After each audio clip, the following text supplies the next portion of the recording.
YouTube, what's going on? If you're new here, my name's Roger. I own a company called QVO Tactical where we make holsters and gear and also some content for this channel. Today, a little different kind of video for you guys. Typically, I'm in the studio doing my table talk of some type of gear review. However, today our range is going to be my backyard. We're making this video to do some training on the Modlite handheld. You guys have seen a video before. However, this is the new PLH V2. That's the new head we have on there. In addition to that, I wanted to put this video out because I'm sure, like us, most of you guys out there are under this coronavirus lockdown. Ammo's pretty scarce, so going out to the range and bringing down your ammo supply probably isn't beneficial for you right now. So we actually do some work with Evike. If you're not familiar, they are one of the largest airsoft companies in the world. We manufacture some holsters for their Salient line of guns. So I actually have one of their 2011s here. We'll be able to use this in conjunction with some targets from T-Rex Arms. They're shoot and no-shoot targets.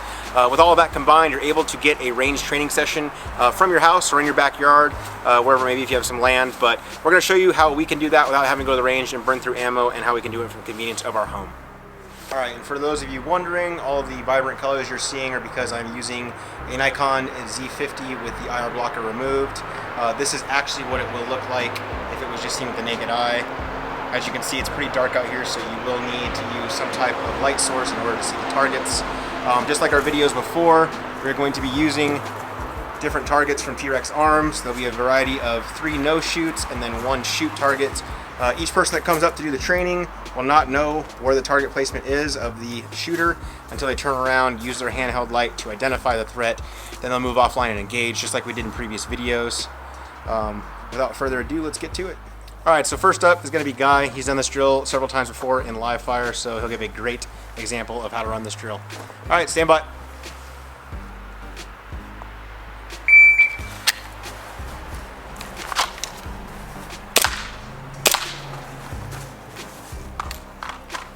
Alright, let's check the hits.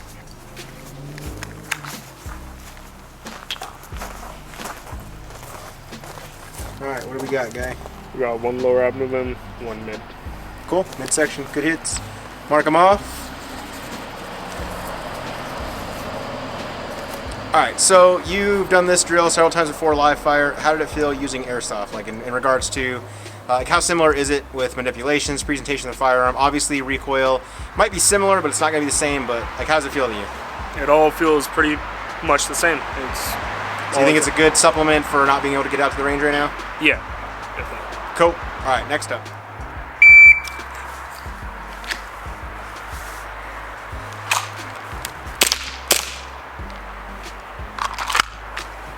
All right, let's check the hits.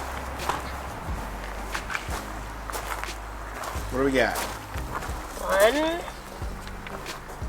2. Cool. Nice. Very nice. So did running a single-handed grip with the FBI method, did that work better for you? Yes, it did. Because I was having too much trouble manipulating the light that I'm just not used to doing that. Yeah, theorem switchback's kind of new to a lot of people, but as we do some more training, you might like it better once you get the feel for it. But yeah. Like I was telling you with Brittany, what she said, would you rather have a shitty 2-handed grip or a solid 1-handed grip? So in your case, solid 1-handed grip? Yep. Hey-o.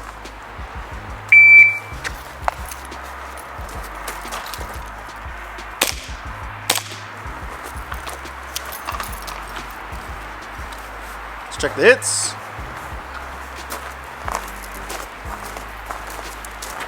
One and 2. Cool.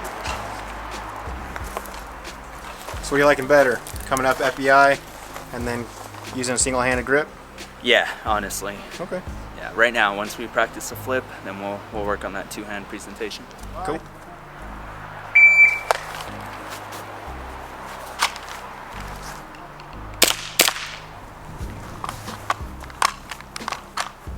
Let's check the hits.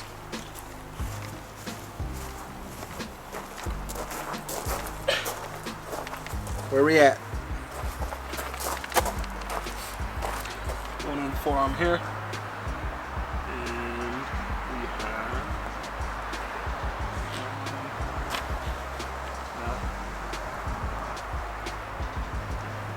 I don't know where they're going with. Use a light if you have to. Just shine down the ground or above. There you go. Oh, one right here. Wait. Yeah, one right there. So where are they at? Sorry, mass. Nice. All right, you've shot guns before, so Yeah, how's it feel? that felt really good actually. Now, so you've done simunitions, one of the very few of us Yep. here that have. So Yep. pretty similar, like Very similar to right? simunition. The action of the gun, Yeah, like even though being blowback, like it's a little slower, but you can. It reminds me of simunitions. yeah, I'm happy with that. It definitely feels the same when you get hit with it. That's not fun. What do you think of the drill though? I love that drill. I love For that being drill. in quarantine right now, Oh, I love that drill for not being in quarantine too. So because we don't have to drive all the way to the desert. yeah, save ammo. All right, guys, real quick, I want to break down some of the equipment that we use for this video. First off being the handheld light. This is the new Modlite PLH V2. For those that are familiar with Modlite, think of this as if the OKW and the PLH had a baby. That's what this would be. I'm going to give you some of the specs real quick. 1350 lumen output, because I know that's what you guys are going to ask about. But on top of that, you have 54,000 candela. That's that center beam that you're seeing blinding your threat or your target. The tint is going to be 5700 Kelvin. It's a cool white tint. The housing, it's all 6061 aluminum, the bezel included with an anodized finish. It's the lens right here is using the Borofloat lens, which is going to let about 98 to 99% of light transmittance through that, so that's really awesome. You don't really see that too much on the market. All made here in the US and all backed by them for lifetime warranty. For those wondering, if you mount this on their weapon mounted lights, recoil, they're using SCAR 17s and having no issues with recoil on this. So definitely an awesome handheld light. The carrier that we're using is our own. This is the QVO Modlite handheld carrier. This can be mounted easily on the belt with the clip that comes with it. Clips right on. It'll also come with a Velcro attachment, and in addition to that, we have clips that are being made to use MOLLE attachment or for battle belts or duty belts. So that covers that. Gotta catch this. As far as the airsoft gun, this is an Evike Salient 2011. So my understanding, Salient made a contract, or Evike got a contract with Salient to manufacture their line of guns, but in the airsoft market, using a legit Surefire X300 on it. Fits the specs identical to our 2011 holsters. So if you do have a 2011 holster from us or a Glock holster, they're all the same spec, they all are working. We specifically manufacture holsters for them for this lineup that we do in a cool black multicam over blue, but that's a whole different thing. Anyway, operates the same. Thumb safety, beaver tail safety. That's what we've been using and engaging. I've run a 1911, 2011 for the majority of my actually all of my law enforcement career, and then to my favorite guns to shoot and carry. So that's what we use in this video. That is in our secondary OWB holster. As you guys saw, the carrier and the holster are both wrapped in the cool 80s Bayside fabric that we just came out with. This is awesome for stuff like this because it has this nice paddle that we use. You guys saw how easy that was to get on and off. This is just for when you're gonna go out for a quick range trip, guys. You can take all this off and mount it onto something else like a SafariLink QLS if you're gonna have it like on a dedicated battle belt setup. But as you see, holds, goes in, goes out, gives you your click that you all love and hear, all love and want to hear. But yeah, that's the equipment we use for this. Coming over here real quick, as far as the targets goes, we use these T-Rex Arms targets. They're their 3D shoot, no shoot, threat, no threat targets. Drew was nice enough to send me out a stack, and I purchased another set because they're awesome. A lot of the no shoots don't get shot up too much, but you can get them in half and half batches where you get 25 and 25, 25 good guy, 25 bad guy. They're definitely great for this type of shooting because right now, I know through this camera, you guys can see that this guy has a gun, but right now standing 3 feet away, I cannot tell. I can kind of see that he's holding something, but I honestly can't tell if it's a camera and he's doing this or if it's a rifle and he's doing this. And completely being 100% honest, that's how awesome these are to use. So you guys see that you have to use that light to clearly identify which one to threat and engage because they do have some of the targets where the guy's holding a camera. So right now I can just kind of see a dark silhouette and that he's bald. So anyways, guys, that's the equipment we use for this video. So if you guys have other stuff that you use in situations where you can't make it out to the range to train, let us know down below. I'd love to hear what you guys are using or what other people have, and I like to try it out. So thanks, guys.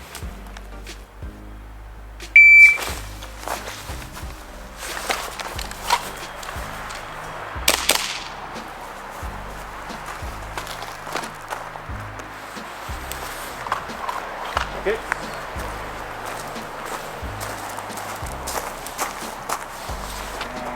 One and one. Yeah, dude, two-handed grip, flipping it back, look so quick, and then nice tight grip for being shooting on the move. I definitely dig going that method. Got him, guy? Go ahead, Joe. All right, guys, now that you've seen a few of us run this drill, I kind of want to break it down for you at home.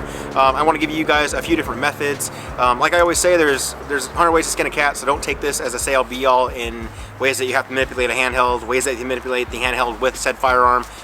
There's several ways to do it. So if you have a method that works for you and you want to stick to it, by all means stick to it if it works for you, okay? However, if you don't have methods or you've never done this, first off, definitely find a class, take a class.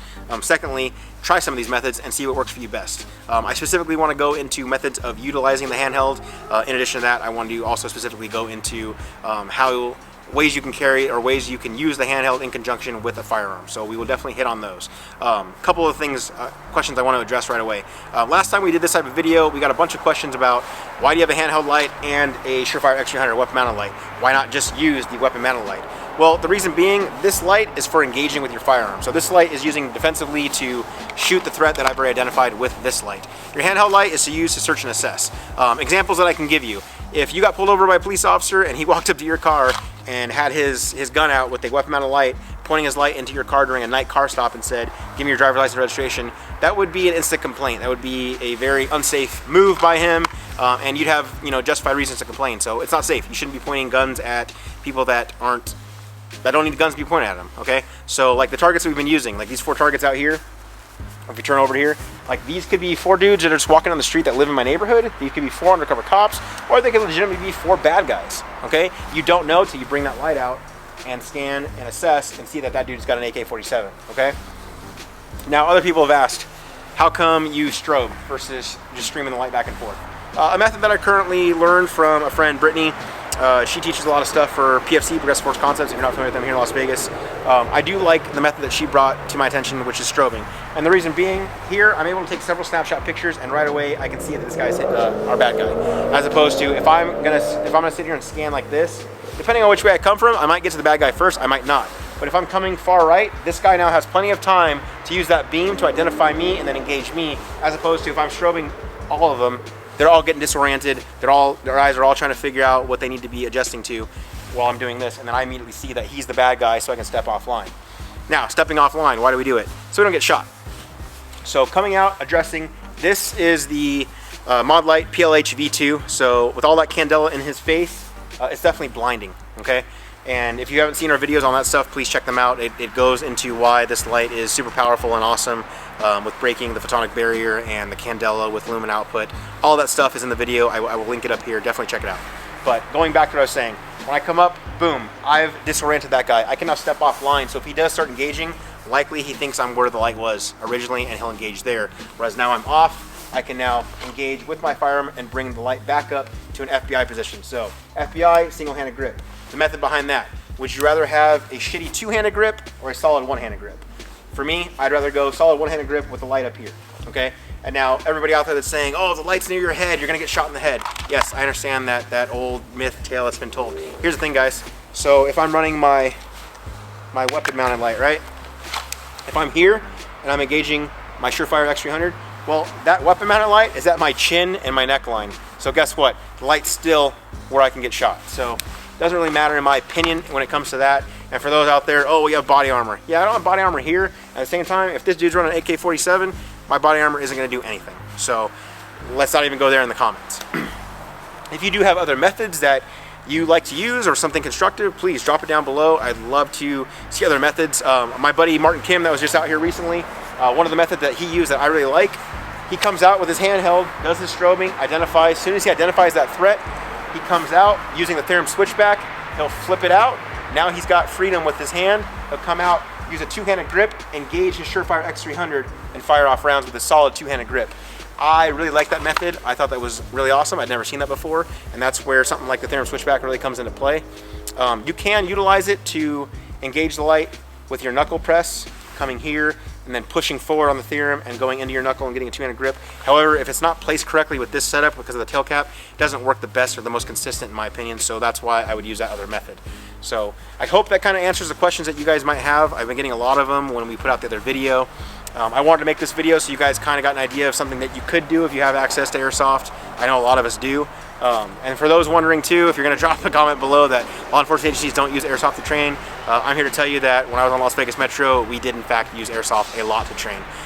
We used simulations as well, however, you had to go up to a special range, our AOST range, to use those, and you couldn't always get up there on your training day. So a lot of us invested in some solid quality metal gas blowback Airsoft guns, and we used them right at our substation and trained out in the parking lot, and it was awesome. It was really eye-opening, and they do hurt. So when you get hit with them, it definitely gives you some feedback on why you wouldn't want to do some technique that you did if you got shot.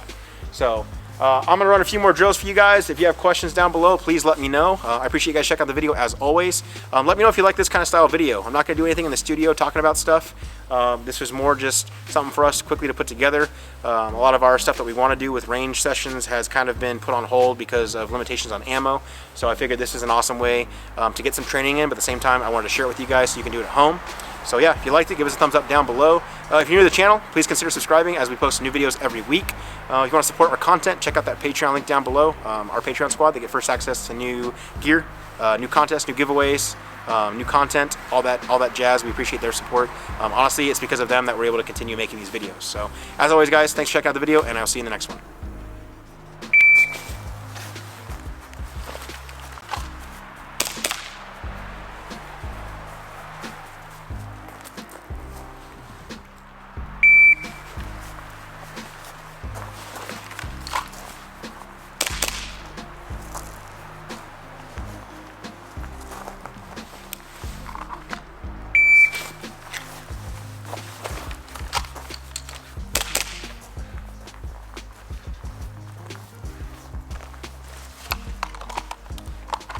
Check hits.